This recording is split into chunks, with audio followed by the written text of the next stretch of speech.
Imagine this. A man stands in the middle of a crowd, voice raised, fists clenched, face red with fury. To most people watching, he appears powerful, commanding attention, radiating dominance. But Nietzsche would see something very different. He would see a man who has lost control. Not a symbol of strength, but of weakness. Because in Nietzsche's world, true power does not scream, it does not tremble, and it never begs to be acknowledged. Anger, Nietzsche believed, is not power. It is a symptom of inner chaos, of a soul that has not yet mastered itself. When you lash out in rage, you are not commanding the world. You are revealing that the world still commands you. How often have you confused force with strength, raised voices with confidence, control with courage? Think back to the last time you were truly angry. Did you feel powerful, or did you feel possessed? That's the trick of anger. It makes you feel like a master while turning you into a puppet. Nietzsche wasn't advocating for meekness or silence. He revered strength, but not the kind of strength that explodes. He honored the strength that contains, that resists, that doesn't need to prove anything. Because when you are truly strong, you do not react, you choose. And anger, in its rawest form, is not a choice. It is a reaction, one that reveals just how deeply someone else has reached into your mind, into your identity, and shaken it. Power is not shouting back. Power is walking away, and knowing that no one controls your peace but you. So here's Nietzsche's first truth, and maybe his harshest. Anger isn't dominance, it's defeat. Let's peel back the mask. Why do some people shout the loudest when they're challenged? Why does disagreement make them explode and criticism ignite a firestorm inside? Nietzsche would tell you, because they are not strong. They are fragile. You see, rage is not born from clarity. It's born from fear, from insecurity, from a desperate need to protect an illusion. The illusion of control, of certainty, of identity. The louder a man screams, the more he's trying to silence a voice inside himself, the voice that whispers, "You might be wrong. You might be weak. You might not be who you pretend to be." And when we are unsure of who we are, we attack. Not because we are powerful, but because we are terrified. Rage is the defense mechanism of the ego. It flares up not when we are strong, but when our self-image is under siege. The fragile self shouts because it can't risk being questioned. That's why the truly powerful rarely raise their voice. They don't need to. Their presence is enough. Their silence speaks louder than any argument. But the weak? They rely on volume, on spectacle, on emotional noise. Because deep down, they know that if they don't shout, the truth might echo louder than they can bear. Nietzsche saw this dynamic play out everywhere. In religion, in politics, in families. He saw that most people live in a reactive trance, constantly defending, constantly projecting, constantly afraid. They mistake reaction for conviction. They believe that to fight back is to be strong. But strength, real strength, doesn't panic when it's challenged. It listens, it questions, it chooses. And sometimes it walks away in total silence without losing a single ounce of power. So the next time someone erupts in rage, ask yourself, are they strong or are they screaming so they don't collapse? Because Nietzsche knew what most people forget. The weak shout, not because they are powerful, but because they are afraid you'll hear the truth if they don't. Anger feels powerful. It surges through your body like fire, making you feel alive, certain, righteous. But Nietzsche would ask you, is that you in control? Or is that your ego, hijacking your mind? Let's be honest. When you're angry, you're not thinking clearly. You're reacting, fast, impulsively, without reflection. And in that moment, you feel certain. Not because you're right, but because your mind has shut down every alternative. That's the trap of anger. It creates the illusion of control, while stealing your actual control away. In Nietzsche's eyes, true control is not about dominating others. It's about mastering yourself, your impulses, your fears, your reactions. And when you're angry, you surrender that mastery. You become a puppet of your most primal instincts. Think about it. How many times have you said something in rage that you later regretted? How many bridges have you burned, not because it was necessary, but because it felt justified in the heat of the moment? Anger narrows your vision. It makes the world black and white. You're right, they're wrong. You're good, they're evil. But life is never that simple, and Nietzsche knew that. He warned us that anyone who clings to certainty in a world of complexity is not strong, but deluded. When anger takes the wheel, your ego convinces you that you're in control. But the truth is, you're out of alignment with your values, your goals, even your true self. You lash out not to fix the situation, but to protect your pride. And pride is a fragile thing. That's why Nietzsche didn't praise those who reacted quickly. He praised those who could endure, who could wait, who could resist the urge to explode, and instead transform that energy into clarity. Because that's where real power is born. Not in the outburst, but in the restraint. Not in the noise, but in the stillness behind it. So the next time you feel anger boiling up inside you, pause. Ask yourself, am I in control, or am I being controlled by my need to feel in control? That question alone might save you from becoming the very thing you despise. Have you ever felt that burning need to prove yourself? To win an argument, not because it brings truth, but because it protects your pride? That, right there, is the ego's trap. A cage built from insecurity, fear, and the illusion that dominance is power. Friedrich Nietzsche warned us, our obsession with being right isn't a show of strength. It's a symptom of internal weakness. A fragile ego, terrified of being exposed, and so we talk louder, argue harder, refuse to bend. Because to admit we were wrong would mean death to the false self we've constructed. But let's be honest. Who are you without your opinions? Without your intellectual armor? Without the mask you wear in every debate? If that thought terrifies you, it should. Because the moment you need to be right is the moment you've stopped growing. You've chosen safety over truth, comfort over curiosity. And your mind, once expansive, shrinks to fit the narrow space your ego allows. Nietzsche called this the sickness of smallness, the herd mentality disguised as confidence. He saw that most people cling to certainty not because they understand, but because they fear uncertainty. They'd rather defend a lie they've known for years than confront a truth that might unsettle everything. And here lies the paradox. The more you insist on being right, the more wrong you become. Because in that state, you stop listening, you stop observing, you stop learning. You're no longer in pursuit of wisdom, you're in pursuit of validation. And validation is the drug of the insecure. The Übermensch, Nietzsche's vision of the evolved human, doesn't argue to win. They don't scream to be heard.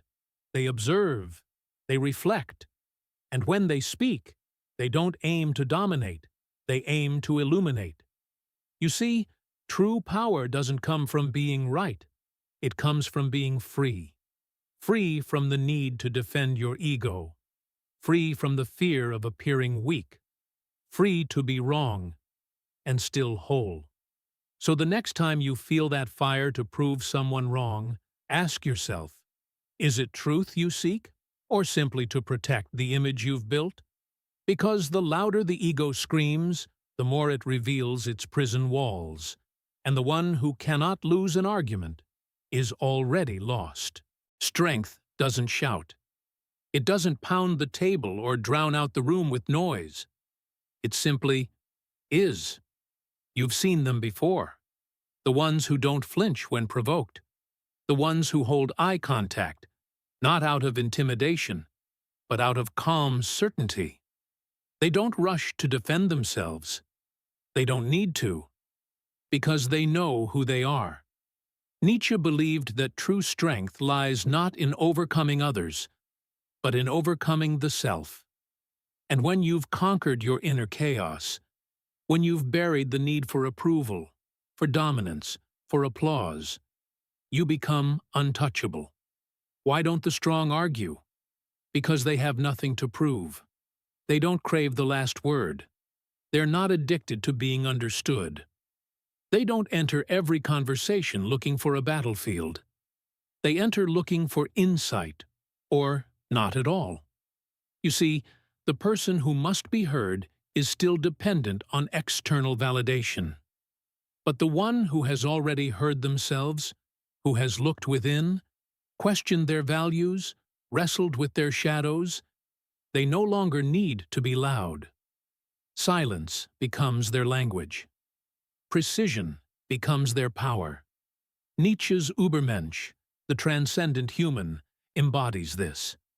He walks alone if he must, not because he despises others, but because he no longer needs their approval to exist.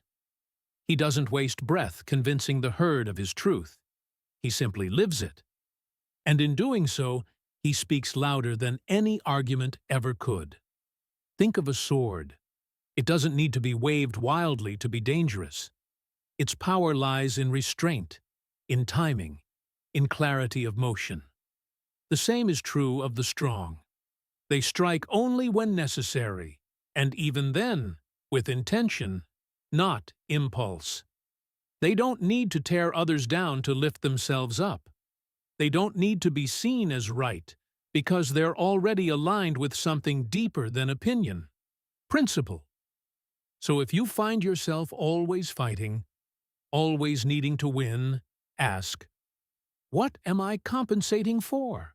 We live in an era of noise. Scroll your feed, turn on the news, or walk into any online debate, and it's a battle of who can scream the loudest, tweet the fastest, or shame the hardest. Everyone is yelling. Everyone wants to be seen, heard, validated. But Nietzsche would have asked, what does all this noise actually mean? He warned, long before smartphones and comment sections, that those who chase power through spectacle are already lost. True strength, he believed, does not need attention. It does not need applause. Because real power is quiet. Not silent in apathy, but silent in self-mastery. In today's world, the weak are mistaken for strong because they're the loudest in the room. The algorithm rewards outrage. Retweets reward anger. The mob rewards conformity disguised as morality. But Nietzsche would have seen right through it, because he understood that noise is often a cover for insecurity. Those who are deeply rooted in themselves don't need to post every opinion. They don't seek validation through digital combat. They live, act, build, and move, without a need for public permission. He would have called this age the triumph of the herd, where individual strength is smothered beneath collective noise, where the need to be seen outweighs the need to become, where people define their value not by their inner compass, but by likes, views, shares. In this world, Nietzsche's Overman, the evolved human, is more relevant than ever. He stands apart, not because he's arrogant, but because he refuses to sell his soul for attention. He chooses depth over reach, solitude over applause, purpose over popularity. Ask yourself, how much of what you share is to express yourself, and how much is to be approved? If the crowd can shape your mood, your values, or your direction, then you're not free. You're still reacting, still performing. Power, Nietzsche reminds us, is found in the one who no longer needs an audience. And ironically, when you stop chasing attention, you begin to command respect. Because in a world where everyone is shouting, the one who walks in quiet certainty becomes magnetic. The next time you're tempted to argue online, to clap back, to prove your worth, pause. Ask, am I acting from strength or from fear of being ignored? Nietzsche's message is this: if your power needs to be loud, it's probably not power at all. In an age where outrage is sold as courage and fury is branded as justice, we must ask, is rage truly rebellion? Or just another form of submission? Nietzsche would have called it a trick of the herd, a mask that the powerless wear to feel powerful. Rage feels righteous. It surges through the veins like fire. It gives you a voice, a cause, a direction. It makes you feel alive, certain, invincible. But here's the danger. Emotion, unchecked, is a tyrant.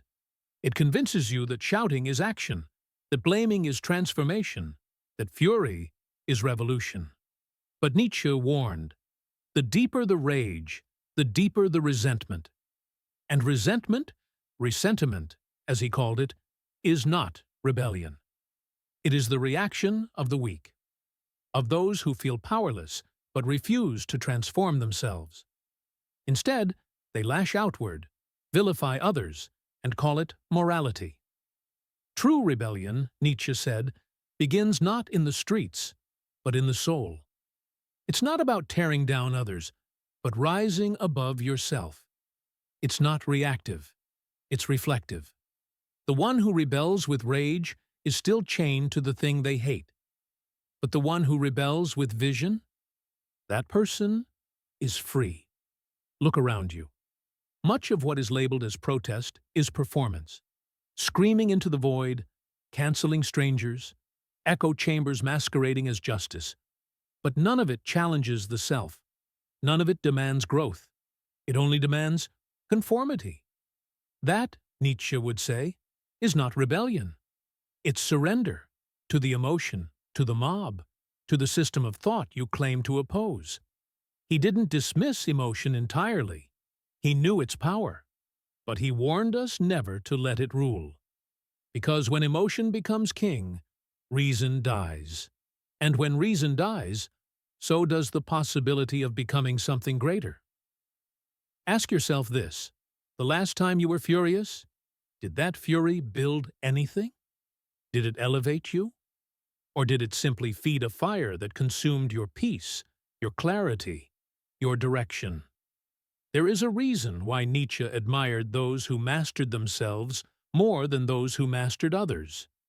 Because the hardest war is not fought outside, it is fought inside. Rebellion is not loud. It does not demand attention. True rebellion is quiet, disciplined, razor-focused. It is the refusal to let your mind be ruled by your own feelings. So the next time rage rises in you, pause. Ask, is this the beginning of transformation, or just another distraction? Because if your rebellion only burns others, but never builds you, it was never rebellion at all. Imagine a person who does not flinch at insult, who remains still as the world howls, who, in the face of chaos, breathes, not to respond, but to understand. That is not weakness, that is power. And for Nietzsche, that is the Übermensch. The Overman, Übermensch, is not concerned with winning arguments or proving superiority. He doesn't crave applause. He doesn't rage when he's challenged. Because his power does not come from reaction. It comes from direction. He is not above emotion, but he is not ruled by it. In a world addicted to outrage, the calm man appears strange. suspicious even. People ask, "Don't you care?" As if passion must always look like panic. But the overman knows, flailing is not flying. To react to everything is to be enslaved by everything. The overman has transcended this. He has learned the art of restraint, not as passivity, but as precision. His silence is not emptiness, but control. His calmness is not indifference, but clarity. While others drown in noise, he listens to a deeper frequency, the rhythm of his own will. Nietzsche did not idealize passivity. He despised the meek obedience of the herd. But he also scorned those who pretended that volatility was strength. The overman is neither submissive nor explosive. He is centered, anchored in self-mastery. This is not a person easily provoked, because provocation only works on the insecure. To be calm is not to be cold. It is to possess your own temperature, set not by the crowd, but by your character. Think of the great leaders who changed the world, not through shouting, but by standing firm in a storm. They didn't need to scream. Their presence spoke louder than words. That is what Nietzsche admired. Not noise, but depth. Not force, but form. Not chaos, but command. And this command is not about controlling others. It's about mastering yourself, your impulses, your ego, your need to be right, to be seen, to be praised. The overman has passed through that fire and come out forged. You want to know real power? It's walking away from the argument you could win because it's not worth your time. It's choosing vision over vengeance, stillness over spectacle.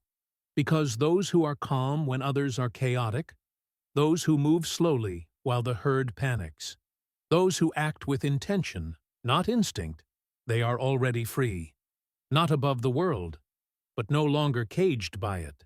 They want you angry, not because they care about your justice, but because angry people are easier to manipulate, easier to sell to, easier to divide, easier to distract.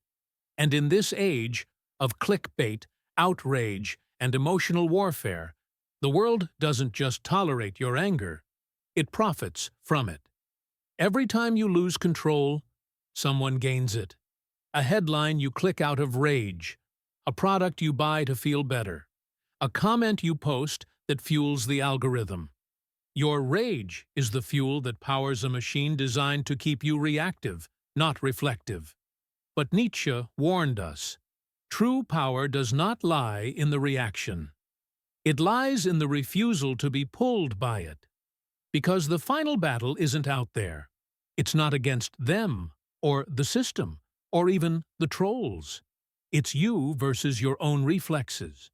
You against your conditioned responses. You against the dopamine addiction to conflict. You against the part of you that would rather be right and outraged than quiet and free. That's what makes this battle so difficult. Because it's internal. Because it's invisible. Because no one will cheer for you when you win. But it's the only victory that matters. Mastering the self isn't glamorous. It doesn't trend. It doesn't go viral. But it liberates. The world doesn't need more reactors. It needs more masters. People who can pause before striking, reflect before responding, and lead without being led by emotion. Nietzsche didn't ask you to suppress your fire. He asked you to wield it, to not let your anger burn your house down, but to make it the forge where you build your will. Because rage might feel powerful, but it is borrowed power, given to you by others and taken from you just as quickly. But discipline, clarity, restraint, that's earned power. That's yours. When you stop giving the world your buttons to push, you stop being a puppet. That is what this part of the journey is about. Not being passive, not being numb, but rising above the noise with a kind of quiet defiance. A will that doesn't need to shout, because it's already decided. This is your battlefield, and your freedom is not won in argument. It's one in every moment you choose not to be provoked. And now we arrive at the end. Not the end of the world, not the end of anger, but the end of an illusion that anger is strength. Because the truth, anger is not power. It is what happens when you've already lost it. When you explode, it feels like control. But look deeper. It's surrender to your instincts, to your ego, to the very systems that trained you to react instead of reflect. In Nietzsche's words, he who cannot obey himself will be commanded.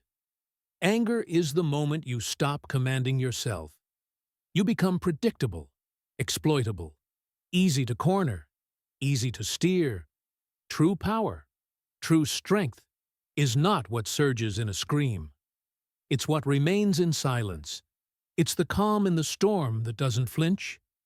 Because when you master yourself, your rage, your wounds, your need to win, you become untouchable. Not because you don't feel, but because you know how to choose. And that is the final test. This world will give you countless reasons to rage. It will try to convince you that fury is bravery, that fighting louder makes you stronger, that unleashing your anger means taking back control. But it's a trap. Every outburst tightens the leash. Every argument drains your clarity. Every impulsive shout steals from the life you could be building. So, what do? You stop confusing reaction with rebellion. You learn to pause. You learn to breathe. You learn to listen, not just to others, but to the deeper truth within yourself. You ask, is this helping me grow? Is this making me free? Or is this just another chain painted red, screaming for attention? Nietzsche didn't want you numb. He wanted you awake. He didn't want silence from fear. He wanted stillness from strength. So when the next moment comes, when you feel that fire, that fury rising inside, remember this: you don't have to obey it. You can rise above it. Because in the end, the strongest among us are not those who shout the loudest, but those who no longer need to shout at all. That is the overman. That is mastery. That is your path, if you choose it. So, what will it be? Will you keep giving your power away? Or will you finally take it back? The world doesn't need more noise. It needs people who have mastered themselves. It needs you, clear, calm, unshakable,